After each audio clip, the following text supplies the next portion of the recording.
Good morning friends, এখন বাজে সকাল 8টা। আমার স্নান হয়ে গেছে, অয়ন চলে যাবে অফিসে আর আমি চলে যাবো এখন রান্নাঘরে ব্রেকফাস্ট বানাতে। তো চলো আজকে দেখা যাক ব্রেকফাস্টে কী কী বানাই। একদম সিম্পল ব্রেকফাস্ট। চলো, আজকে ব্রেকফাস্টে থাকবে খাপলি আটার পরোটা, যেটা আমি ঘি আর কালো জিরে অ্যাড করছি এর মধ্যে।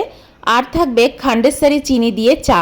আমি কিন্তু সাধারণত ডাইরেক্ট চিনি ইউজ করি, যখন খাই তখন এই খান্ডেশ্বরী চিনিটাই ইউজ করি।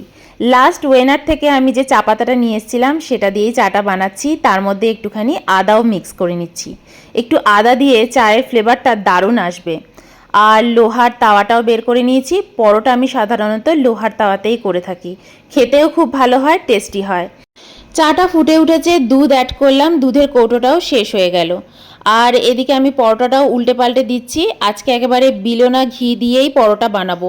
অন্যান্য দিন আমি সাদা তেল আর ঘি অ্যাড করি, কিন্তু আজকে শুধুই ঘি দেব, কারণ আজকে পরোটাটা আমি চায়ের সাথে খাবো। এর সাথে কোনো তরকারি বা অন্য কিছু থাকবে না, তাই শুধু ঘিয়ের ফ্লেভারটাই দারুণ লাগবে পরোটার সাথে। আর এই দেখো, এটা হচ্ছে আমার ঘরে বানানো আম তেল। লাস্ট আমি 2-3 বছর ঘরেই আম তেল বানিয়ে নিচ্ছি, কারণ ঘরে বানানো আম তেলের সাথে অন্য কোনো আচারের কোনো তুলনা হয় না। এটা শরীরের জন্য ভীষণ উপকারী। আর 1-2 বছর থেকে গেলে এটা কিন্তু একটা ওষুধেও পরিণত হয়, যেটাতে প্রোবায়োটিক থাকে আর আমাদের শরীরের জন্য মাস্ট জরুরি। তো দেখো, আজকের ব্রেকফাস্টে রয়েছে মুড়ি, পরোটা, চা। তো আজকের ব্রেকফাস্টটা তোমাদের সাথে শেয়ার করেই দিলাম। মুড়ি, পরোটা, চা। তো আদা দিয়ে চা বানিয়েছি আর মুড়িটা আম তেল দিয়ে মেখেছি। দারুণ খেতে হয়েছে, দারুণ।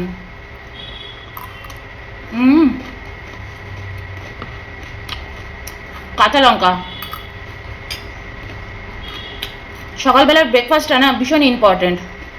এটা যদি তোমার সুন্দর হয়, মনের মতো হয় এবং পেট ভরা হয়, তোমার সারাটা দিন দারুণ যাবে।